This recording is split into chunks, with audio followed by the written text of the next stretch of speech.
Gracias. Bien, nos reunimos para hablar de la farmacología asociada a la liberación de algunos otros neurotransmisores importantes en las vías de señalización y de activación celular, tanto a nivel periférico como a nivel del sistema nervioso central. Esto lo hemos comentado anteriormente en relación al efecto que algunas drogas pueden tener, no solo en el lugar donde uno quiere que pueden tener algún efecto terapéutico, sino que muchas veces pueden activar la presentación de algún evento no deseado por alguna particularidad asociada a ese medicamento. Arrastrando todavía parte de la farmacología cardiovascular y de los hallazgos que a veces suceden en algunos pacientes, resumo aquí cómo una droga utilizada con un fin predispone a la aparición de alguna complicación asociada al ritmo cardíaco. Este es un paciente joven, 27 años de edad, quien ya tiene un antecedente importante. Él ya sufre episodios de taquicardia supraventricular. Vale decir, tiene la predisposición para generar algún mecanismo, probablemente sea el mecanismo de reentrada, que predisponga a la aparición de esta taquicardia. Bueno, ¿qué sucede con este paciente? Ha iniciado un tratamiento con antihistamínicos por un problema respiratorio alto, como habitualmente ocurre, ¿no? Estamos resfriados, queremos aliviar las molestias, la congestión nasal, la rinorrea, los estornudos, y nos automedicamos, y muchas veces hacemos uso de diferentes compuestos, dentro de los cuales está justamente algún antihistamínico. Bueno, el paciente se automedica, está una semana con un antihistamínico, y nos dice que súbitamente presenta media hora antes del ingreso palpitaciones y mareo, por lo cual acude al servicio de emergencia. Y bueno, cuando ingresa, evidentemente preocupa que está con un ritmo cardíaco acelerado y lo pasan a la unidad de shock trauma, que es donde lo recibimos. ¿Cuál es el nombre del antihistamínico? Cetiricina, loratadina, clofenamina. Era clofenamina, sí, pero eran dos medicamentos. ¿Eran dos antihistamínicos que le dieron? Sí, eran dos para el esposo. Es que en realidad el doctor que me atendía ni siquiera me dijo, pero sí me estaba con esos medicamentos. Y yo le dije a la señorita que me inyectó eso a la vena, le dije, el médico es demasiado amable, le digo, porque me da medicamentos, pero ni siquiera me dice para qué me estaba dando. Bien, entonces acá el paciente por lo menos nos relata que ha recibido dos antihistamínicos, ni siquiera uno, ¿no? Uno endovenoso y otro por vía enteral. Es evidente que aquí podría potenciarse el efecto de los medicamentos asociados a esta familia, a este grupo farmacológico que son los antihistamínicos, pero no se valoró que el paciente ya traía un antecedente importante, ¿no? El hecho que un paciente ya presente una arritmia, una taquiarritmia, como lo señala, nos obliga a pensar bien si el medicamento que le vamos a proporcionar podría tener algún efecto colateral. Entonces vamos a ver que los antihistamínicos sí están asociados a poder generar arritmia cardíaca. Entonces, no toda droga es segura al 100%. Siempre tenemos que tener cuidado en relación a considerar si el tratamiento va a ser adecuado o no para algún tipo especial de pacientes. Bueno, ¿cómo? Sí.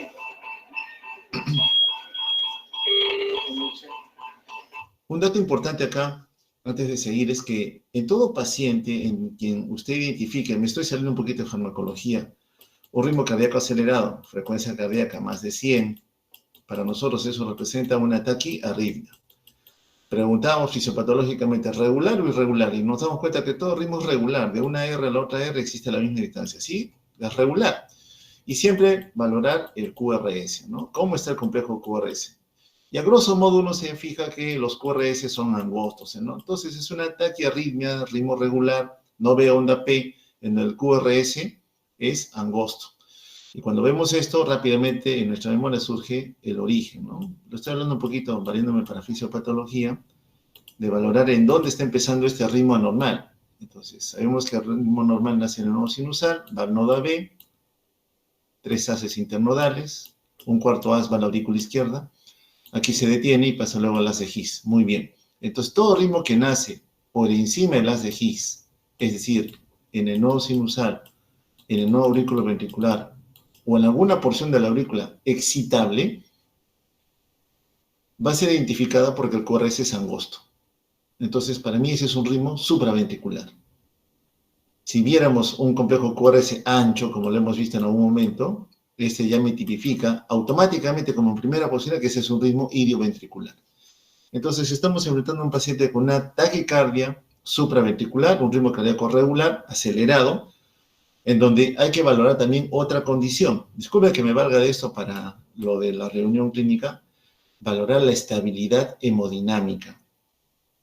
Cuando uno habla de hemodinamia, habla de perfusión, habla de flujo. La cantidad de sangre que llega a perfundir los órganos de la economía, ¿es adecuada o no? Entonces, mínimamente, ¿en qué me voy a fijar? En la presión arterial. Si la presión arterial es adecuada, a pesar de que está con una taquiarritmia, es evidente que voy a decir, bueno, por lo menos está garantizado el flujo. Y veo un paciente que se comunica, que conversa, no hay mayor, por lo menos, relato de algo normal, salvo el mareo que él manifiesta haber presentado, ¿no? Pero dentro de lo que uno valora rápidamente, pareciera estar estable hemodinámicamente. Y esa pregunta que uno tiene que hacer siempre es para valorar cómo voy a tratar al paciente, cuán rápido lo voy a tener que compensar.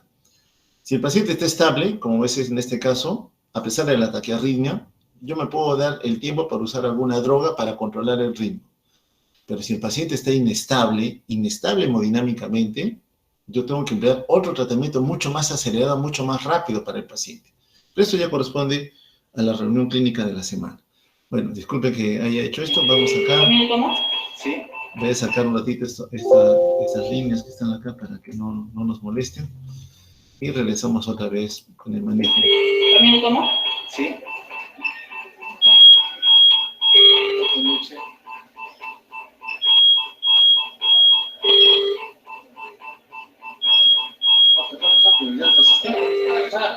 Rápido, no es así.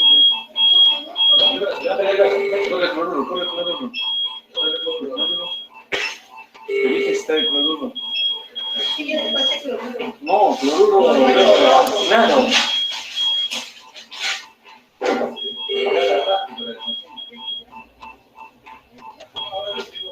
Basta. ¿Más? Un dos rato. No, ya quedamos ahí.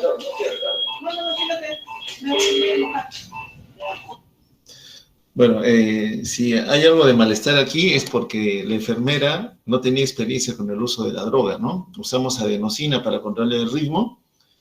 La adenosina es un producto que nosotros sintetizamos y que se degrada rápidamente. Entonces, cuando uno la coloca por algún acceso venoso periférico, en lo que está pasando el medicamento ya se está degradando. Entonces, para cuando quiero que llegue al corazón, casi no llega nada de droga. Por eso es que tiene que darle un bolo adicional de algún fluido, generalmente solución salina, para acelerar la llegada del medicamento al corazón, donde evidentemente está ocurriendo el desarrollo. Por eso es que se le llamó la atención a la enfermera. Bueno, dicho esto, entonces rápidamente entramos a valorar a estos dos componentes que son, en sí también son neurotransmisores muy importantes, pero tienen también relevancia a nivel periférico, como son la histamina y la serotonina, conocida también como 5-hidroxitriptamina. Iniciemos con la histamina. Bueno, es una amina presente en varios componentes celulares, sobre todo algunos que hemos discutido el día de ayer, asociados al sistema de defensa, como son los mastocitos, los basófilos, también en los eosinófilos está presente. Pero no solamente a nivel periférico, sistema inmune, también está presente en el sistema nervioso central, en donde participa como un neurotransmisor. Al igual que muchos neurotransmisores, tiene una fuente asociada a la oferta continua de L-histidina, un aminoácido, ¿no? Se metaboliza por metilación, desaminación, entonces algunas enzimas que degradan también neurotransmisores están involucradas en su disminución de efecto fisiológico y también farmacológico si es que le hemos dado alguna droga que remedie su función o que intente bloquearla. Muy bien, la histamina se va a liberar ante diferentes estímulos medioambientales, como puede ser el frío, alguna toxina, a veces hemos sido picados, mordidos por un insecto, por ejemplo, algún arácnido, y el contenido de sus secreciones, lógicamente, es reconocido por mi sistema de defensa y rápidamente reacciona liberando varios productos, uno de los cuales es la histamina, ¿no? Entonces, porque ha ingresado alguna sustancia extraña. También el trauma, ¿no? Cuando nos hemos golpeado, nos hemos caído, en el escenario mayor un politraumatizado, tracción muscular, destrucción de tejidos, etcétera, etcétera, también se va a liberar histamina. Y un aspecto muy importante que lo hemos discutido al inicio en farmacología es que algunas drogas en algún grupo de pacientes inducen una respuesta exagerada, global, sistémica, que puede afectar seriamente la posibilidad de supervivir ante esta situación de estrés. Son las situaciones de alergia, que clásicamente lo más común que vemos son una erupción en la piel, la aparición de ronchas, escozor, prurito generalizado, que molesten al paciente lógicamente. Pero hay otro escenario mucho mayor, conocido como anafilaxia. La anafilaxia es una reacción severa con compromiso hemodinámico otra vez, se perjudica la perfusión, puede haber también compromiso respiratorio, o sea, o respiratorio, compromiso dermatológico, en donde las mucosas, ¿ya?, también se van a ver muy comprometidas y van a tender a edematizarse, a hincharse. Me ha pasado en alguna oportunidad, sí, que un paciente que presenta una reacción adversa medicamentosa, la reacción puede ser, la mayoría de veces, en segundos, bastante rápida, y otras algo más tardía. En los que son agudos, nos preocupamos mucho de manejar la vía aérea. Recuerden que la vía aérea está tapizada también por una mucosa, entonces lo que ocurre a ese nivel es que todo tiende a edematizarse. Y cuando te demoras en intubar al paciente, no ves nada, no ves cuerdas vocales, no ves epiglotis, no tienes ni siquiera acceso a la vía respiratoria. Entonces, es una situación de estrés bastante fuerte para nosotros cuando tenemos que enfrentar a un paciente que está presentando una reacción adversa medicamentosa tipo anafilaxia, ¿no?, que es una situación que pone en riesgo la vida de las personas y que puede ciertamente matarlas si es que no actuamos rápidamente. Incluso, a pesar del tratamiento, algunos pocos llegan a fallecer porque la respuesta es, como vamos a ver en algún momento, bastante exagerada y recluta a muchos componentes inflamatorios que causan mucho daño. Entonces tenemos que actuar rápidamente ante una situación y tenemos que saber qué medicamento nos puede ayudar en ese escenario. Entonces, saber que la histamina se libera como parte de una reacción leve al inicio, como puede ser una alergia cualquiera, pero también en escenario mayor como es la anafilaxia. Bueno, la liberación ante el trauma, el estrés, la picadura de insectos, arácnidos, citotóxica, se libera en forma inmediata a través de las células que la tienen almacenada en vesículas, como son los mastocitos, basófilo, eosinófilo, y otro como rol secretor, ¿sí? También la histamina, fisiológicamente hablando, no en el escenario de agresión e injuria, también se va a secretar. El mediador que promueve su liberación, como está almacenada en gránulos de almacenamiento, es el calcio. Sabemos que el calcio favorece la fusión de la membrana de la vesícula y la membrana de la célula. Puede acelerar su vaciamiento o liberación al tejido conectivo que rodea la célula que la está acumulando a través de la mediación o unión entre algún componente antigénico, inmunogénico con la inmunoglobulina E, como también lo discutimos el día de ayer. ¿Quién inhibe su secreción? El aumento del AMP cíclico. Importante saber esto. Si aumenta el AMP cíclico en esa célula que tiene histamina, nosotros vamos a evitar que siga degranulando. Y este conocimiento es utilizado por nosotros en medicina cuando vemos a aquel paciente gravemente enfermo. En el paciente gravemente enfermo que tiene riesgo de muerte, tenemos que usar una droga que vaya directamente a favorecer que el AMP cíclico se incremente para evitar que estas células sigan secretando histamina. Y la droga por elección que nosotros tenemos en ese escenario es la epinefrina, conocida también como adrenalina, ¿ya? La adrenalina o la epinefrina, disculpen por el primer lapsus, es la droga que sí o sí tenemos que tener en cualquier medio hospitalario con el fin de darle el tratamiento que súbitamente está presentando una reacción anafiláctica, aquella reacción que puede matarlo, para poder aplicarlo y a nivel celular evitar que más histamina se siga liberando. Entonces, la epinefrina es la droga que ustedes van a ver cuando hagan también la práctica clínica o el internado, que va a ser la droga que vamos a tener que utilizar frecuentemente. Bien, como cualquier sustancia que interactúa con otras células, tiene que tener algún mecanismo de señalización interactuando con receptores de membrana. ¿Y cuáles son los receptores que reconocemos a la histamina? Dos determinantes para nosotros en medicina. Los receptores se conocen desde el H1 hasta el H4. El H1 se encuentra posicionado o expuesto a nivel del músculo liso vascular, a nivel del músculo liso bronquial, a nivel del músculo liso del tracto gastrointestinal y también a nivel del sistema eléctrico. Importante conocer esto para entender por qué ese paciente presentó algún tipo de arritmia. Entonces, en el músculo liso del lecho vascular, bronquial, gastrointestinal y de conducción cardíaca.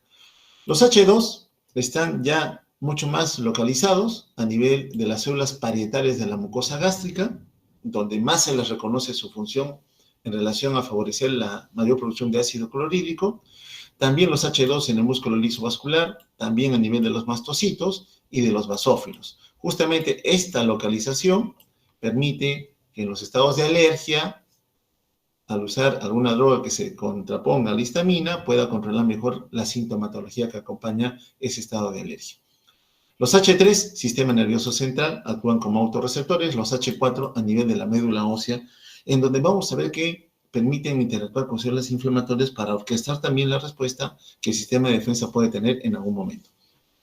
Efectos farmacológicos, bueno, a nivel cardiovascular, vasos sanguíneos, hemos visto que está presente ahí, los H1, efecto vasodilatador. Pero ocurre a veces que tanto se dilata el vaso que hay o se promueve una separación entre las células endoteliales. Por tanto, el volumen de sangre contenido ahí tiende a migrar, a fugar, a salir del lecho vascular hacia el intersticio. Por tanto, va a ocurrir un edema en el tejido en donde está ocurriendo ese escenario. Este es el mecanismo a través del cual entendemos por qué las mucosas tienden a hincharse, a edematizarse. No les miento, cuando un paciente presenta una reacción adversa en donde se ha liberado histamina como parte de los mediadores inflamatorios, la mucosa respiratoria alta se edematiza rápidamente, se hincha y en verdad es catastrófico porque no te permite siquiera tener un acceso seguro a la vía aérea. La tráquea está bien, el problema es arriba, a nivel de la mucosa, en la epiglotis, ¿no? A nivel de las cuerdas vocales, en donde por más que quieras introducir algún tubo para garantizarte el acceso a la vía respiratoria baja, no vas a poder. Es imposible en ese escenario.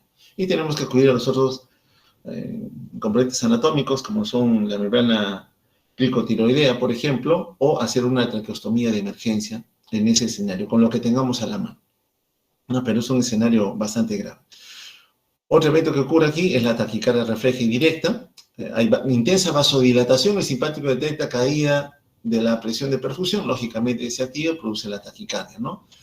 Induce en forma indirecta también un efecto inotrópico positivo. Por tanto, también aquí puede favorecer algún tipo de alteración en el ritmo cardíaco. A nivel del músculo liso, si es a nivel bronquial, broncoconstricción. A nivel del tubo gastrointestinal, favorece el peristaltismo. Normalmente, estamos hablando de lo normal.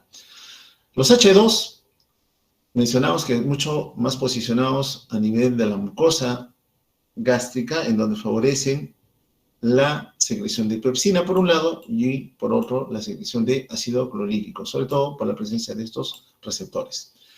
También están presentes a nivel de las terminales nerviosas sensitivas, capturan estímulos anormales, decimos el tramo, el frío, el calor, un insecto que nos ha picado, mordido.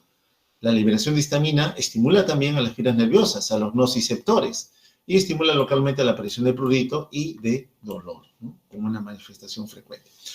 Entonces, las acciones generales de la histamina se van a dar a nivel del sistema nervioso central, que lo vemos en un momento, y esto que está aquí representado son las manifestaciones de su liberación a nivel de la economía, a nivel periférico. Si es sobre el árbol bronquial, favorece la broncoconstricción. Si es sobre el músculo liso gastrointestinal, aumenta la peristalsis. Si es sobre el lecho vascular, causa vasodilatación, aumenta la permeabilidad y los fluidos fugan al intersticio. Si es a nivel de la piel, la liberación de histamina induce la aparición de intenso prurito, ¿no? Pica la piel, como habitualmente nos ha ocurrido. Entonces, la histamina a nivel periférico tiene varias funciones determinantes, dependerá del tipo de receptor. A nivel del sistema nervioso central, aquí, una labor importante que tiene la histamina es que mantiene el estado de alerta. No solamente son las catecolaminas entonces las que nos mantienen despiertos, también es la histamina, actuando sobre el receptor H1. Entonces, en tanto haya histamina que interactúe con grupos neuronales, nosotros nos vamos a mantener activos y despiertos, ¿no? Ese es un dato importante a reconocer, porque cuando usemos antihistamínicos vamos a bloquear esa acción. Entonces, en resumen, los receptores H1, vamos a hablar de los más importantes, permiten a nivel exocrino la mayor producción y secreción de moco. Nos ha pasado, ¿no? Estimulación por algún agente viral, virus del resfriado común, comenzamos a secretar más moco, una congestión nasal.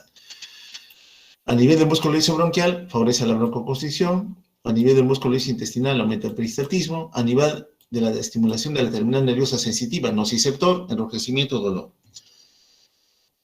Los H1, H2, a nivel cardiovascular, pueden disminuir presión arterial porque inducen intensa vasodilatación, no lo olviden, baja resistencia vascular periférica. Tienen efecto dromotrópico negativo, pero inotrópico positivo, aumenta fuerza contráctil. A nivel de la piel, bueno, la vasodilatación, cuando algún insecto nos ha picado, una araña nos ha mordido, esa zona de la piel se enrojece, ¿no? ¿Por qué? Porque justamente hay mayor cantidad de vasos dilatados, más sangre que está circulando en esa zona expuesta a algún tipo de trauma, por picadura, por ejemplo, entonces vamos a ver que se enrojece, ¿no?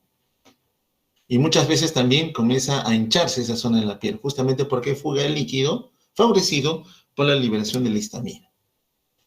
Bien, a nivel fisiopatológico, entonces, la histamina puede modular en parte la respuesta de mi sistema de defensa, pero puede también afectar la función que se da a nivel del sistema nervioso central, afectando a la memoria, la actividad cognitiva, el ciclo vigilia-sueño y las secreciones endocrinas. Sí, puede también verse influenciado.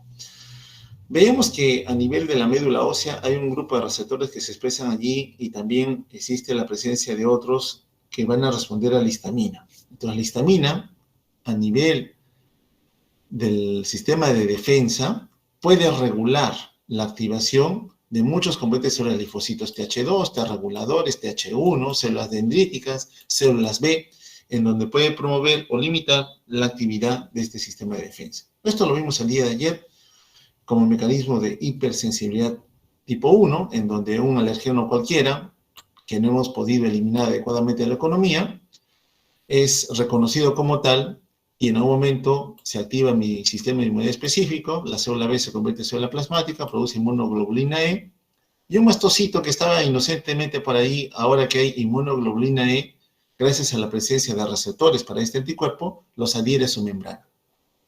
Eso en la exposición inicial.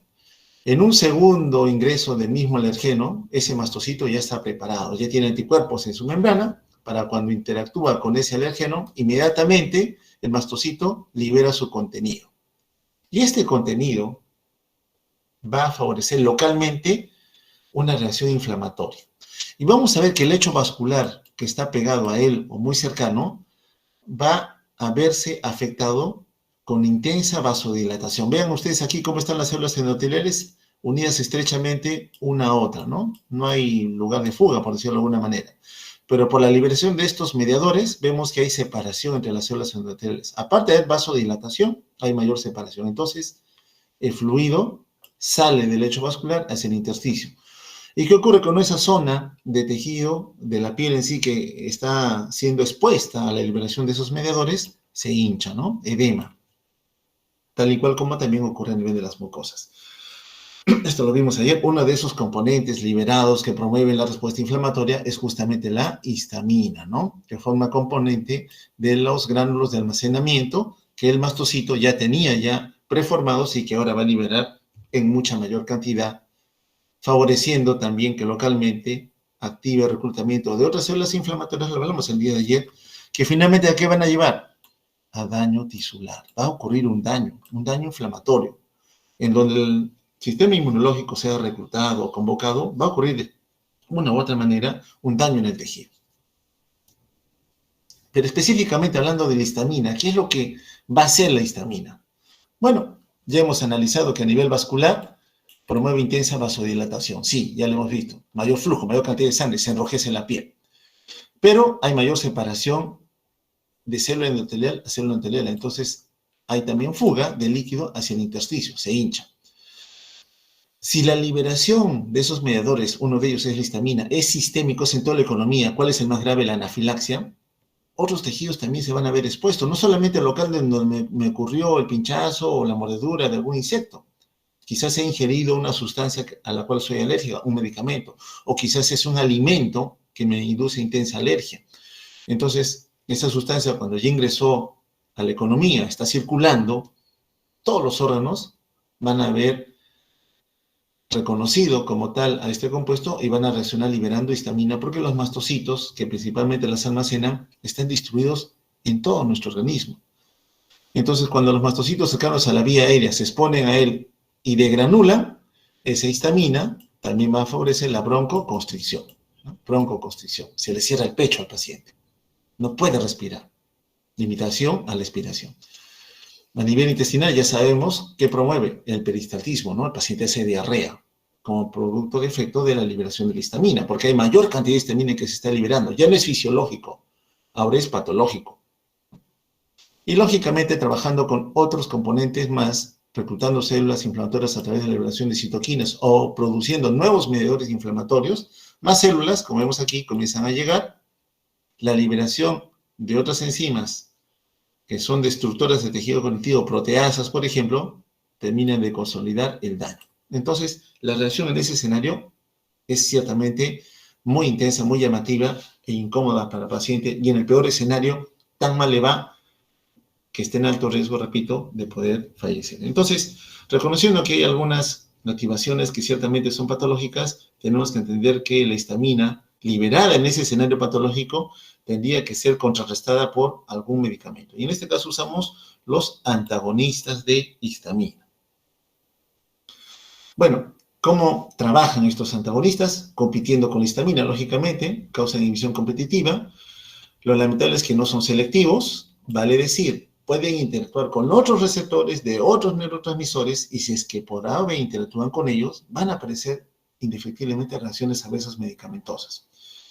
De un lado pueden actuar con receptores colinérgicos, también podrían interactuar con receptores serotoninérgicos, que son otros neurotransmisores, repito, que cumplen otras tareas más.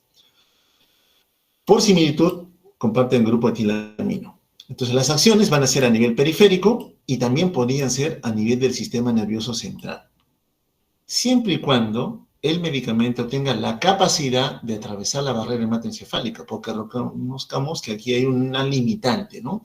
Pero vamos a ver que algunos antihistamínicos sí tienen esa capacidad. Entonces, cuando lo hacen, van a ir a bloquear también vías de señalización de la histamina, que es neurotransmisor a nivel del sistema nervioso central, y ya sabemos que la histamina normalmente nos mantiene alertas, nos mantiene activos. Pero cuando damos un antihistamínico que atraviesa la barrera hematoencefálica, el estado de alerta disminuye.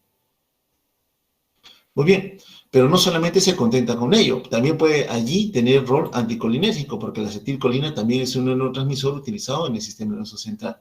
A nivel local, se comporta como un anestésico local, porque la histamina, recuerden, que estimula a la fibra nerviosa de diferentes terminales nerviosas que pertenecen a los grupos neuronales con función específica. Una de ellas son los nociceptores, ¿no? Bueno, entonces, bajo ese mecanismo de inhibición de la interacción de la histamina con esa terminal nerviosa que me produce dolor, puedo también actuar como un anestésico local.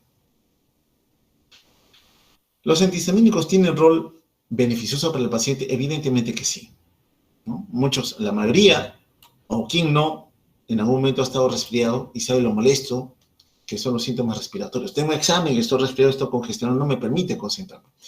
Entonces, actuando sobre los receptores H1, disminuyen la inflamación de tipo alérgico, disminuyen el escozor, los estornudos, la rinorrea, que puede ocurrir en algún momento en el escenario de la alergia o del resfrío que nos puede afectar y que lógicamente nos causa mucha incomodidad y limitación en la actividad diaria, ¿no? La aparición de ronchas también, lógicamente, va a ser controlado con el uso de los antihistamínicos, que hemos visto que aparecen a nivel de la piel cuando alguna sustancia está activando la liberación de la histamina. ¿Cómo trabajan? Con el factor nuclear kappa beta, que es un mediador común en muchas respuestas celulares. Bueno, ¿qué van a hacer aquí? Miren, disminuye la presentación de antígenos, antiinflamatorio, disminuye la expresión de moléculas de adhesión, antiinflamatorio, disminuye la quimiotaxis, antiinflamatorio, y lógicamente disminuye la producción y liberación de citoquinas proinflamatorias. Entonces, el antihistamínico en la inflamación me va a ayudar. Sí, pues cuando yo tengo un individuo que tiene una respuesta inflamatoria por alguna causa X, lógicamente me va a ayudar. Y lo del calcio, bueno, ya sabemos que el antihistamínico, el calcio promueve mayor liberación de histamina, al usar el antihistamínico, menos calcio, menos liberación. Bueno, ¿cómo clasificamos los antagonistas H1, estamos hablando del H1, de la histamina? Bueno, tenemos de primera y de segunda generación. Diferencias, bueno, ambos son antihistamínicos, ambos bloquean el receptor H1, hemos visto inhibición competitiva, solo que los de primera generación atraviesan barrera hematoencefálica. Por tanto, afectan al sistema nervioso central. ¿Qué puede ocurrir? El paciente se adormita, somnolencia, pesadez. Nos ha pasado, ¿no? Los que hemos usado de primera generación. que tenemos es la aparición de esa molestia agregada. Me alivia la congestión, pero me agrego otra molestia más. Al atravesar la barrera hematoencefálica, actividad anticolinérgica, una ventaja que tiene poco efecto gastrointestinal. El problema básicamente que encontramos acá son los dos primeros, en especial lo de la sedación. Entonces, siempre que yo voy a indicar un antihistamínico a un paciente, le pregunto si hace algún tipo de labor de riesgo. ¿Qué labor de riesgo? Por ejemplo, es una persona que tiene que conducir vehículos. Entonces, si yo le voy a dar un antihistamínico de primera generación y el paciente para la labor que desempeña tiene que estar alerta, conectado con su entorno y producto del uso del antihistamínico ya no lo va a estar, podría afectar y promover la aparición de alguna complicación laboral, un accidente, por ejemplo. Entonces, tengo que saber qué tipo de labor desempeña para saber qué antihistamínico le voy a dar. Los de segunda generación tienen una ventaja. En su mayoría no atraviesan la barrera hematoencefálica. Por tanto, no presentan acción sedante, tampoco anticolinérgica. ¿Me conviene? Sí, porque el paciente va a verse beneficiado del antihistamínico y no va a tener los efectos colaterales que los de primera generación suelen mostrar. En general, se absorben bien por vía oral, aún así la biodisponibilidad es menor al 50%, y la concentración plasmática más o menos alcanza alrededor de 2 a 3 horas después de la administración. La concentración plasmática estable, concentración estado estable. ¿Por qué es importante saber el tiempo? Porque cuando yo tengo un paciente que está presentando una reacción adversa, donde participa mi sistema de defensa, hay una inflamación importante, muchos agarran y dicen un antihistamínico. Pero el paciente está presentando una situación de emergencia, en donde en minutos se puede descompensar. Y estamos notando que el tiempo de acción va a demorar 2 a 3 horas. Entonces, hago bien en darle el antihistamínico como una droga segura. Si el evento ocurre en minutos o segundos inclusive, ¿voy a esperar 2 a 3 horas que haya efecto terapéutico? La respuesta definitivamente es que no. No me va a ayudar en la etapa aguda misma. Pero sí en el mantenimiento. Cuando ya he controlado al agente agresor con otros fármacos, sí me va a ayudar. Pero así como una droga que va rápidamente a controlar el proceso, no lo va a hacer, ¿no? Demora 2 a 3 horas. Se metaboliza por el citocromo P450, el clásico 3 a 4. Los de segunda generación, ya sabemos, no pasan barrera hematoencefálica y la duración de la acción, 12 a 24 horas. Entonces, estas una sola vez al día.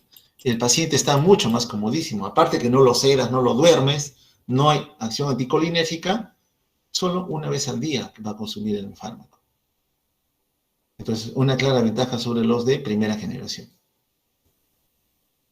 Reacciones a veces medicamentosas, entonces, si pasa barrera hematoencefálica, somnolencia, hiporreflexia, puede haber presencia de acúfenos, vértigo, convulsiones inclusive, cuando la posología es mayor a la cual el paciente debería recibir.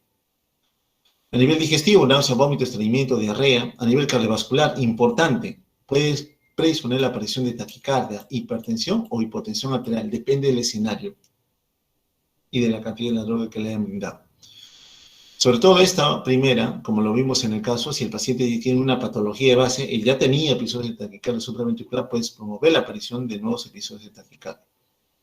A nivel medular, deprime la activación de los elementos formes en la sangre. El cómo produce los efectos adversos, hemos visto, no son específicos, no solamente van a buscar al H1, pueden interactuar con receptores muscarínicos, con receptores adrenérgicos, serotoninérgicos inclusive, o aquellos asociados al flujo de iones.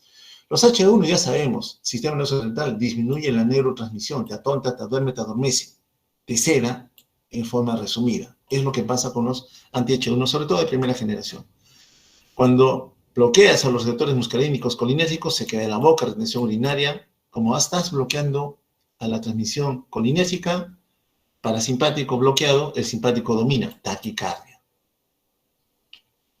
Acción sobre los receptores alfa adrenérgicos, puede haber hipotensión, mareo, taquicardia refleja, como habitualmente también lo reconocemos en los pacientes que reciben antihistamínicos.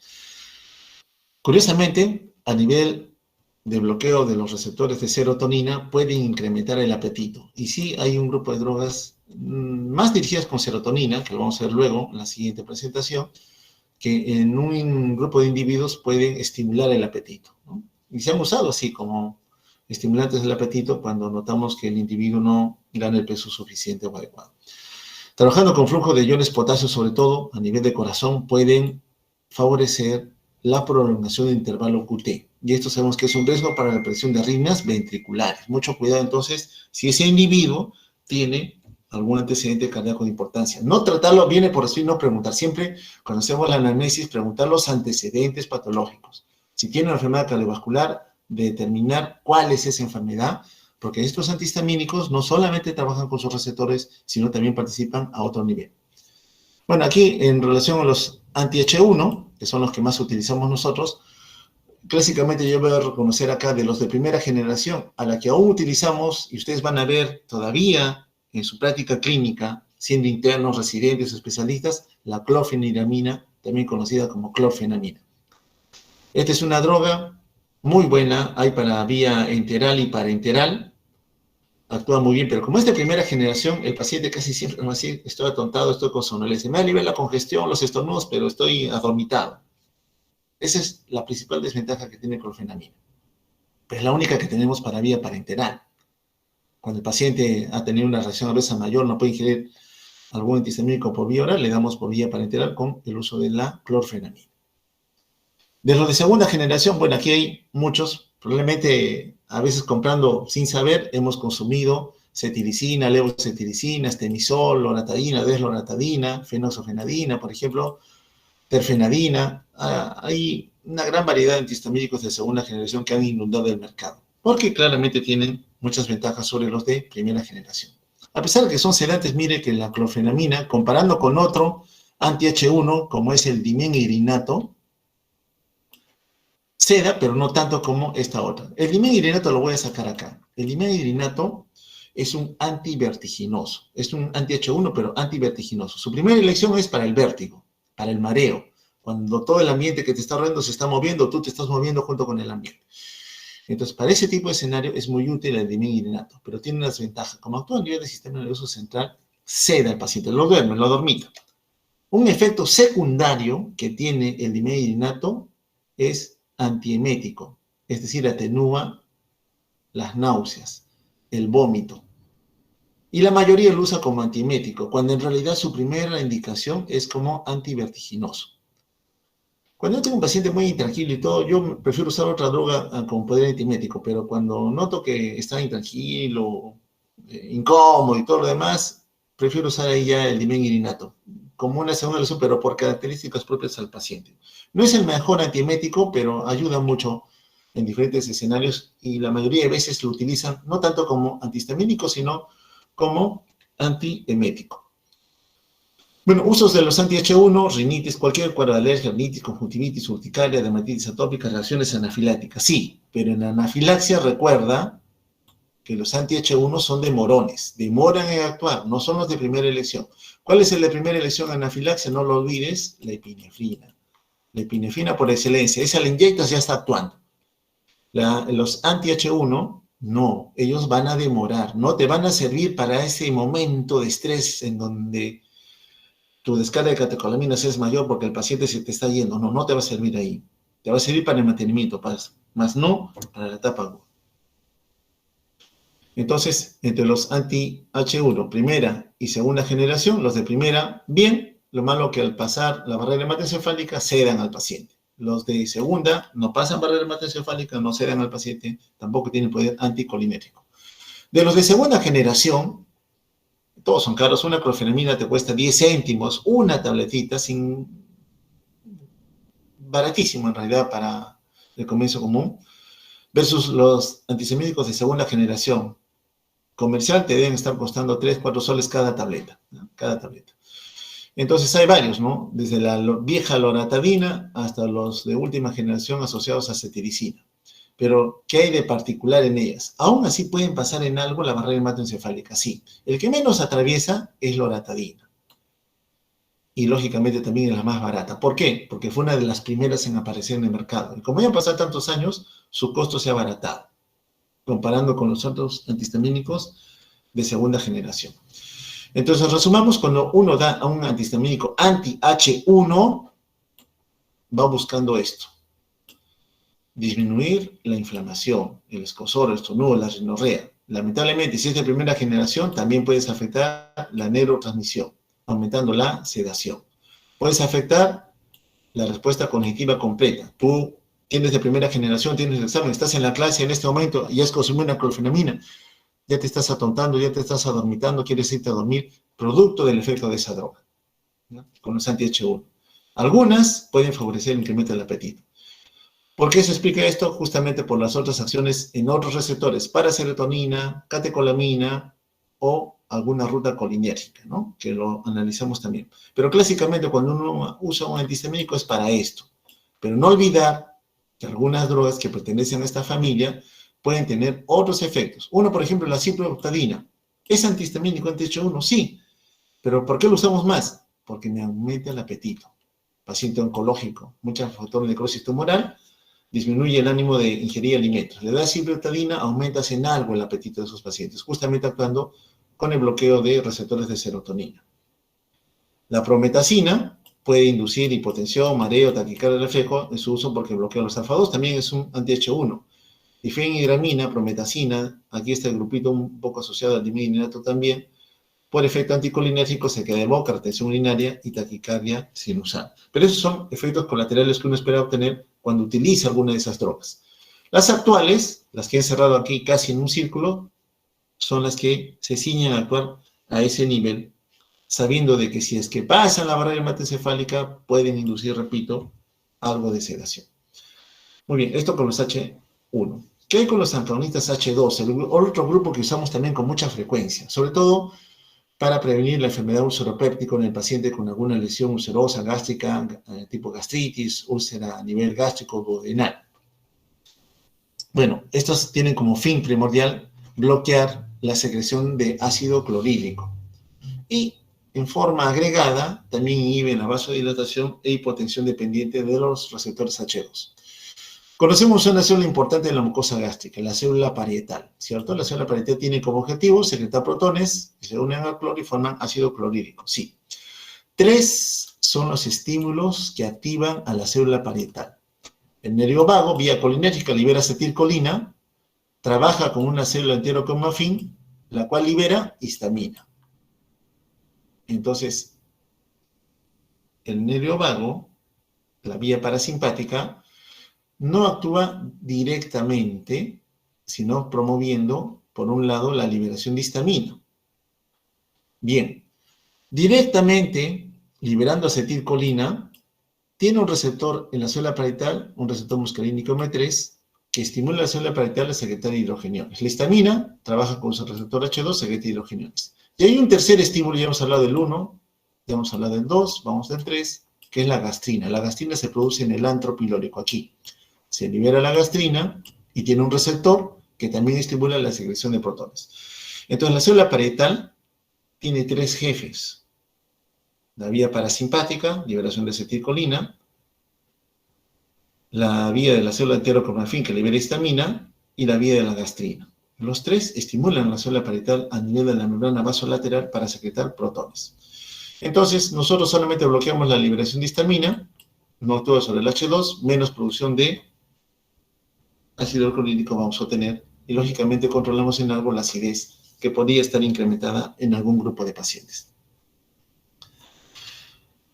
Algunas diferencias, sí, los de primera generación cimetidina inducen a nivel del citocromo P450 intensa inhibición, y si inhibes al citocromo P450 puedes favorecer que otras drogas no se metabolicen y aparezcan por el uso de esas otras drogas algún efecto colateral.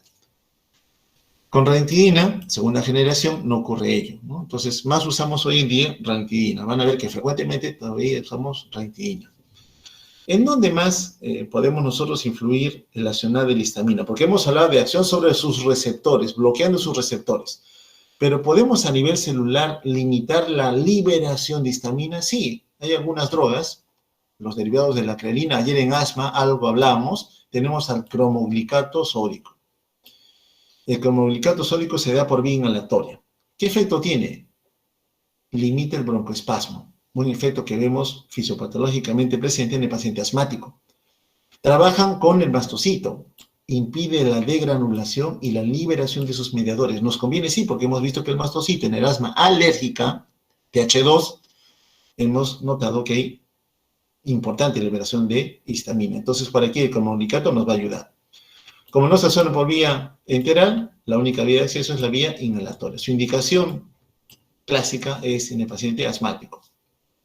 El ketotifeno, que es el otro grupo de los derivados de crenin, tiene buena absorción por vía oral, también se indica en los estados de alergia, rinitis alérgica sobre todo, pero tiene una clara desventaja. Atraviesa barrera hematoencefálica. Y de verdad, para quienes hemos consumido el ketotifeno, te atonta más que la clofenamina, te deja bien atontado. O sea, si tienes una labor de interactuar con público, hacer uso de algún vehículo motorizado, o tienes que estar activo la mayor parte del día por tu trabajo, este medicamento te va a limitar mucho. Te controla muy bien el estado de rinitis alérgica, pero tiene un efecto adverso que casi limita su poder de indicación en la mayoría de pacientes. Muy bien. Vamos a ver ahora al otro grupo de fármacos asociados a otro neurotransmisor, que es la serotonina. La serotonina es un neurotransmisor, sí, actúa a nivel del sistema nervioso central, igual que histamina, pero también tiene que accionar a nivel periférico. Las drogas que clásicamente utilizamos son los antiserotoninérgicos o drogas antiserotonínicas, que van a actuar a nivel periférico sobre todo, pero si es que atraviesa la barrera hematoencefálica también podrían tener alguna acción a nivel del sistema nervioso central. ¿Dónde se localiza este neurotransmisor? A nivel del tejido entero cromafín, muy abocado muchas veces al tubo digestivo y a nivel del sistema nervioso central. Requiere también un aminoácido como materia prima para su producción. La liberación es dependiente de calcio y la cantidad de receptores que van a interactuar con ella son mucho mayores. Inclusive, cada uno de estos receptores, cada uno de estos receptores tiene subtipos que amplifican más las tareas que a veces uno busca bloquear cuando la serotonina se está liberando en algún ambiente tisular. Los 5-HT1, por ejemplo, predominan en el sistema nervioso central. Los 5-HT2, que tienen subvariedades, también están presentes en el sistema nervioso central. Los 5-HT3 a nivel periférico, los 5-HT4, sistema nervioso central y tubo digestivo. Todos están acoplados a proteínas G, menos los 5-HT3. Bueno, en su biosíntesis, como vimos, una terminal nerviosa utiliza el L-triptofano, sintetiza 5-hidroxitriptamina, se almacena en una vesícula, ingresa el calcio, favorece la liberación de serotonina. A nivel de la membrana postsináptica, busca sus receptores de serotonina. Hemos visto hay varios receptores. Y según el tipo de receptor, va a inducir algún tipo de respuesta. Clásicamente, la serotonina, igual que la histamina, igual que la catecolamina, en el sistema nervioso central, te va a estimular. Te va a permitir estar activo, atento, alerta a todo lo que tú quieras. Entonces uno dice, no la quiero bloquear porque yo quiero estar activo, despierto, ¿no? Relacionarme con mi entorno. Pero vamos a ver que cuando uno usa alguna droga que bloquee esa señalización, lógicamente vamos a interrumpir el estado de actividad de las personas. Y hay una parte especial que está asociada al estado de ánimo, el estado o el deseo de hacer las cosas, de interactuar también con su entorno. Vamos a ver que está afectado sobre todo en el paciente con depresión. Efectos a nivel cardiovascular, según el tipo de receptor, los 5-HT2A, vasoconstricción, y los 5-HT1, vasodilatación. Entonces, igual que los receptores adrenérgicos, unos que favorecen vasodilatación, otros vasoconstricción, pero aquí con un tipo de receptor diferente. Tubo digestivo favorece la contracción, peristaltismo y relajación del músculo liso por otro lado. A nivel del sistema de coagulación, favorece la agregación plaquetaria. Vamos a ver que serotonina se libera cuando se activa la cascada de la coagulación. En el sistema nervioso central, en demasía puede promover un estado de ansiedad. En general, pueden actuar como autorreceptores, diferentes subtipos presentes en el lecho vascular, pueden modular también la respuesta inflamatoria, activar a la plaqueta en lo que es la formación del coágulo. A nivel del sistema nervioso central puede despolarizar la actividad neuronal, gatillando la generación de potenciales de acción. Un grupo especial con la localización específica a nivel del tronco puede favorecer la emesis, favorecer el peristaltismo, favorecer la bradicardia, llevar a hipotensión al paciente. Entonces noten que el bloqueo de alguna ruta de señalización neuronal puede cierta manera, tener una influencia negativa en el estado hemodinámico del paciente, ¿no? Los 5-HT4, que miden la secreción intestinal, el peristaltismo, por ejemplo, en lo que concierne la función del tubo digestivo. Entonces, son muchas tareas, las cuales, repito otra vez, van a estar desempeñadas según el tipo de receptor. El 5-HT2B, dilatación, el 2A, constricción a nivel del músculo liso, lecho vascular. Depende de qué receptor. Y miren que un mediador conocido ya, liberado por la plaqueta, es el que va a favorecer algún tipo de cambio a ese nivel. Si hay injuria vascular, la plaqueta se activa, libera serotonina, vasoconstricción. Y en otros escenarios puede favorecer también la vasodilatación. Repito, dependerá del tipo de receptor. A nivel del músculo liso intestinal, trabajando con receptores 5-HT4, promueve el peristaltismo. A veces yo necesito, en intestino perezoso, lento, en su activación, favorecer el peristaltismo, ¿no? Y, lógicamente, quien promueve su mayor liberación son estas células conocidas como células enterocromafin, las cuales están tapizando la mayor parte del tejido asociado al tubo digestivo mismo. Algunas palabras acerca de la depresión y la serotonina. Bueno, la depresión para nosotros representa un estado bastante grave que lo vemos por poca frecuencia, pero cuando viene el paciente deprimido, hay una depresión mayor, un paciente con un contexto clínico bastante llamativo, que nos llama la atención porque son personas que habitualmente ya no desean vivir, que han tomado ya acciones para acabar con su vida. Y son acciones que ciertamente están ya destinadas a cumplir su objetivo. No es aquel que llama la atención porque tomó un poquito de veneno, de un raticida, o de algún órgano fosforado, de un carbamato, etcétera, etcétera. No, esta persona va decidida ya. Si quiere morir, ella no hace un corte superficial en la piel, ella va a seccionar directamente al lecho vascular. O de ingerir alguna droga, sabe qué droga efectivamente va a llevar a acabar con su vida, sabe qué droga va a deprimir en gran medida el sistema nervioso central. O finalmente decide ya tomar ella misma algún tipo de acción que lleve a la muerte inmediata, ¿no? Se lanzan a las vías de alto tránsito, a la vía del tren, o como nos ocurrió localmente con una ex alumna que ella misma se metió a un buzón de agua y que sin posibilidad de escape, ¿no? Falleció, fue ya de ahí en ese contexto, ¿no? Ella ya padecía previamente episodios de depresión mayor. Entonces, en ese escenario grave, en donde el estado de ánimo está muy venido a menos, lógicamente todos tenemos problemas, ¿no? Y nuestro estado de ánimo cambia, nos desanimamos por querer hacer las cosas y el estado de ánimo se modifica. Entonces, en esa circunstancia, lógicamente nosotros tenemos que tener la fortaleza de poder enfrentar esos problemas. Pero este grupo de personas no tiene esa fortaleza, porque hay un correlato fisiopatológico abocado a la poca disponibilidad de neurotransmisores que lo mantienen activo y con las ganas de querer hacer bien las cosas. Pareciera que la espera de liberación de corticoides y la interacción misma con factores neurotróficos también influyen en la aparición de la depresión. Estos pacientes en general, bueno, la mayor parte del tiempo están tristes, ámbito de desesperación, se aíslan socialmente, algunos buscan ayuda en algunos otros medios, consumen drogas, consumen alcohol, etcétera, etcétera, ¿no? Entonces, no se sienten bien haciendo las tareas que habitualmente a la mayoría de nosotros nos complacen hacer.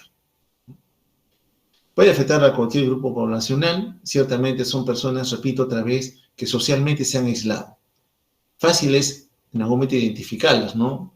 Pero generalmente mantienen en forma bastante constante el aislamiento social, inclusive con su entorno familiar, con el cual han convivido siempre, inclusive de ese ambiente familiar que les es común, se aíslan. No es aquel que solamente en un grupo común con el cual interactúan son algo retraídos, pero en casa sí son extrovertidos. No, el paciente con depresión se mantiene tanto dentro como fuera de la casa con la misma actitud.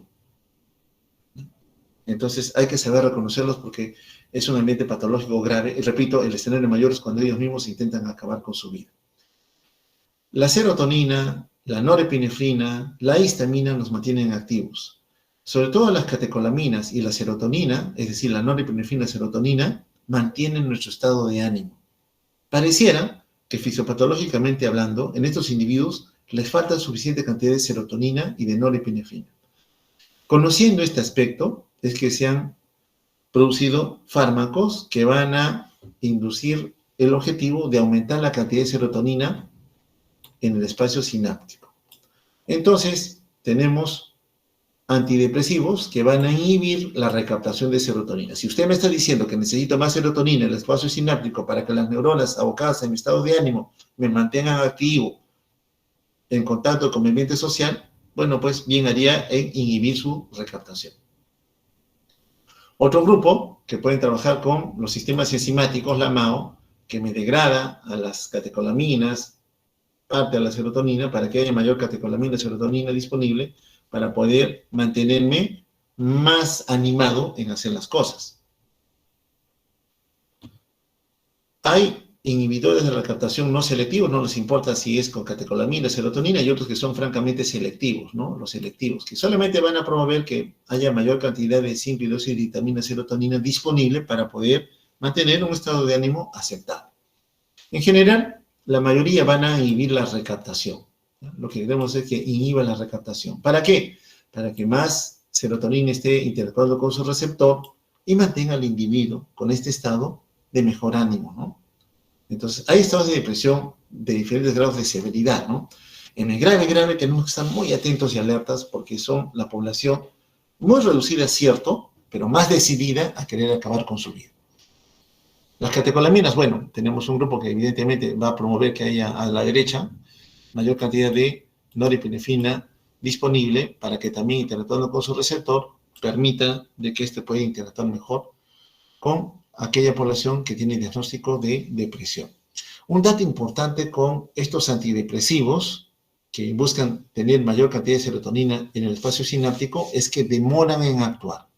Yo tengo un individuo con depresión, yo sé que tiene acá una poca cantidad de serotonina disponible, le doy día 1, 2, 3, 4, 5, la primera semana, algún fármaco que inhiba la recaptación, sea selectivo o no selectivo, o un antidepresivo tricíclico, y voy a notar que en los primeros días no hay mayor cambio. La misma cantidad de serotonina es la misma que estaba presente previamente. El cambio se va a notar hacia la tercera semana. Hacia la tercera semana, la cantidad de serotonina disponible aumenta.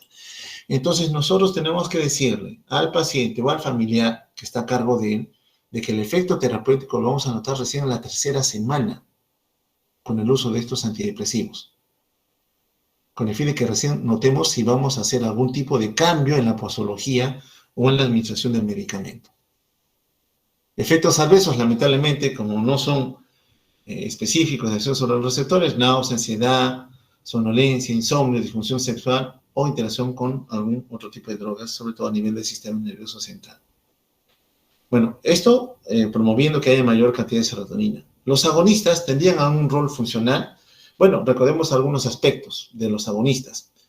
En relación al receptor 5-HT1A, estos se presentan en el tronco cerebral del RAFE. Tienen acción netamente posináptica.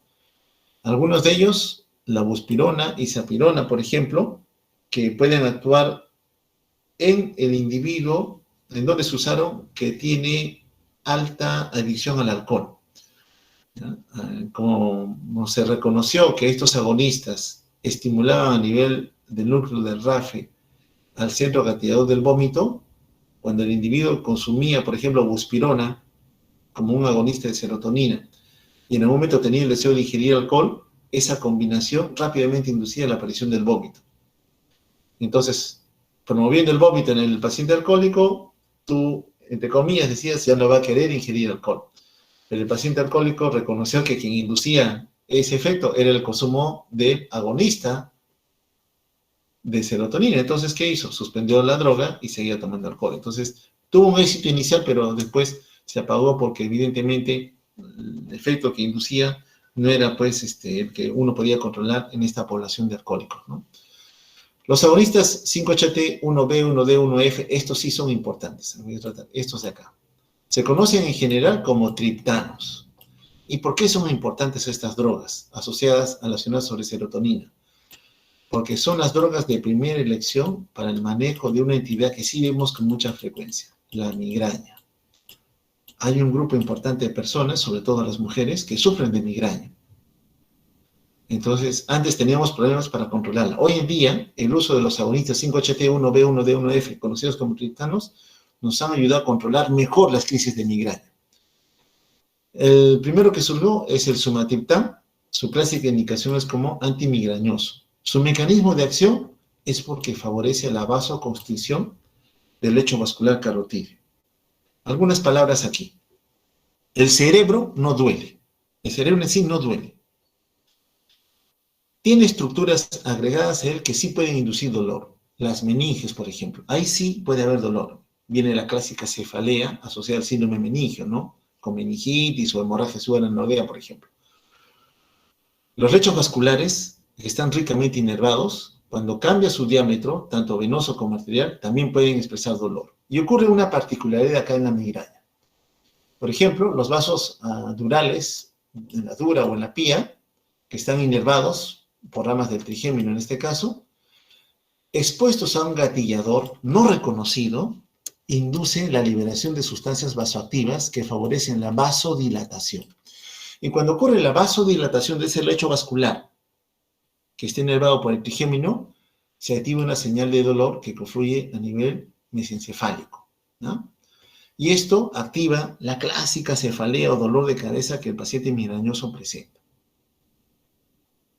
¿Qué hacen los triptanos, esos agonistas de serotonina, los 5-HTB1B1D?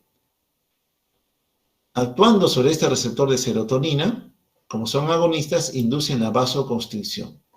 Claro, la fisiopatología de la migraña me dice, ¿por qué se produjo la migraña? Porque se favoreció la vasodilatación. Trabajando como un agonista con los receptores presentes a ese nivel, al favorecer la vasoconstricción, con el sumatriptán, alivias la crisis de migraña. Y hoy en día son las drogas de primera elección en ese grupo de pacientes. Claro que no es el único mecanismo, pero es el más reconocido asociado a la aparición de la migraña. ¿Utilizamos antagonistas de serotonina? La verdad que sí. El 5-HT2, por ejemplo, ketanserina, que también tiene poder antihistamínico, tiene un efecto aquí reconocido favoreciendo la vasodilatación y también activa la plaqueta. La ciproheptadina, que la vimos también en algún momento, tiene rol antihistamínico, sí, y también antiserotoninérgico. ¿Qué favorece? El aumento del apetito. ¿Te acuerdas la ciproheptadina? Era un anti-H1, sí, también es antiserotoninérgico. Por ese efecto, induce a nivel hipotalámico el aumento del apetito. La metisergida es otro utilizado, porque actúa sobre los receptores 5-HT2 como antimigrañoso. Lo malo es que por las reacciones a veces medicamentosas, sobre todo digestivas, el paciente la tolera poco. Aquí sí me detengo algo más. Los anti-5-HT3, la metoclopramida. Hace un rato les comentaba que nosotros tenemos un conjunto de drogas que tienen un poder de acción antiemética. Una de ellas es disculpe, que no me hace mucho caso el cursor, la metoclopramida. Este de aquí sí es antiemético por excelencia. Su principal acción es inhibir el vómito. Es muy buena, excelente droga para controlar al paciente que está con un cuadro de vómito frecuente. Más que el dimetilidinato. Recuerda que el dimetilidinato es anti-H1, es más antivertiginoso, pero la mayoría lo usa como antiemético, ceda al paciente. Metoclopramida no, ese va directamente a limitar el vómito. Ideal en el paciente post-quimioterapia, en donde el centro gatillador del vómito está muy activado, induce que el paciente presente emesis frecuente, ¿no? Hay otra, que es el ondansetron. Podemos decirle algo más potente que la metoclopramida, ya más efectiva para el vómito. Sí, también la usamos. Esta más concentrada como el paciente que ha recibido quimioterapia como parte de su tratamiento para algún tipo de neoplasia que esté presente en él. Metoclopramida la usamos para otros escenarios.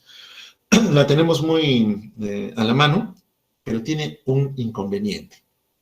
Como no es específica de acción, sí es cierto, me va a controlar el vómito.